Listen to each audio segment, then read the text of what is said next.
So moving into a little bit more specific discussion about OS or operating system vulnerabilities. The first statement that we have here may seem kind of obvious at first, but what you see a lot of out in the field is that people have a misconception that Windows is the only insecure system out there. And although this may be a little bit controversial, the Linux and Apache combination have had significantly more critical vulnerabilities than Windows Server 2000 running IIS 5.0. And again, that's depending on what research organization you look at, but moral of the story is this isn't a competition on who can have more vulnerabilities. Every system, every piece of software, everything out there has vulnerabilities in it. It's just a matter of finding them. And unfortunately, because Windows is the single most popular operating system in the world, people are looking a lot more closely at vulnerabilities that exist there. Exploits for Windows and other operating systems are commonly posted on hacker sites. So one thing that I do on a weekly basis is I actually have a list of about 5 or 6 great sites out there that are actually maintained by hackers in various countries. And on a weekly basis, I go out and download all the new exploit code, compile it, and test it to see if it works. And if it does, then I'll add that to my arsenal of penetration testing tools. So it's definitely a good opportunity for you to go out there, find some good resources, and hang on to them and use those to continuously develop your list of tools.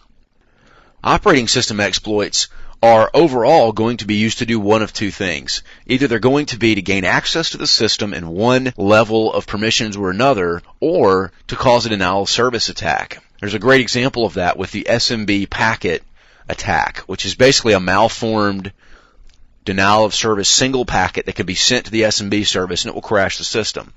Now, operating system exploits, great examples of these, and we actually have a list of those over on the next page, are going to include things like buffer overflows, which will allow attackers to usually gain some level of system permissions or other permissions, ultimately remote access to the system. There can be specific vulnerabilities in the way Microsoft has implemented the TCP stack, because theirs does not follow the standard RFC for TCP/IP. So be aware that there are some stack vulnerabilities there. The default permission setting is also a huge thing to be contended with, as well as default security settings. Remember, Windows by default from back in its originating days said, we want to allow everybody everything by default, and if you don't want anyone to have something, then you have to explicitly take that away. Well, that creates quite a bit of problem for security professionals if everyone has access to everything. So it's a really big challenge for us to go through and lock those things down. Most of the holes that you're going to find in operating systems are actually holes in default services and applications. Things that come installed by default or exist by default. So that's kind of what we're going to define and classify OS vulnerabilities as. Some examples of this include, first off, rlogon, which is basically remote logon for Linux. So it's very similar to remote desktop or SSH or however you want to go with it, but it's effectively a way to gain access to a system. And it is a default application with Linux. Now, you can choose not to install it or you can choose to, but it has a lot of vulnerabilities associated to it. As a matter of fact, running that is borderline suicide on the internet.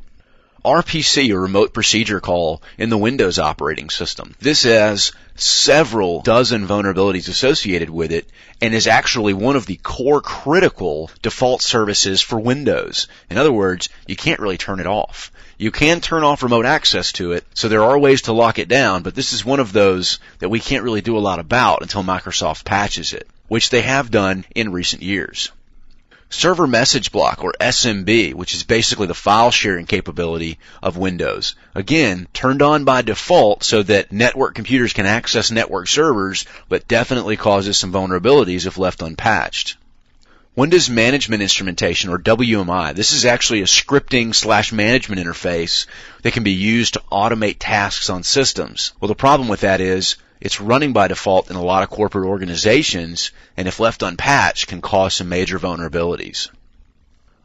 The Local Security Authority Subsystem Service. This is basically something that handles authentication and higher level HAL-based authentication. And what that really means is that it's running on every single Windows system out there, and there's nothing we can do about it. And because of that, People have found exploits for it, and they think it's a great target. And recently, a worm was released that utilized this, and it was a very successful and highly damaging worm because the system is installed on every Microsoft box out there. Since it's been patched, and as long as you're up to date on your patches, you don't have too much to worry about. Xserver is another great example. Some of the older implementations of Xserver, which is basically a graphical interface for Windows, listened on an external port, and that provided for some vulnerabilities that existed in Xserver to be accessed remotely. Xserver has since been upgraded and patched. Samba, which is basically the SMB equivalent for Linux, also has a lot of the vulnerabilities and information disclosure problems that SMB has. The reason I'm showing you various exploits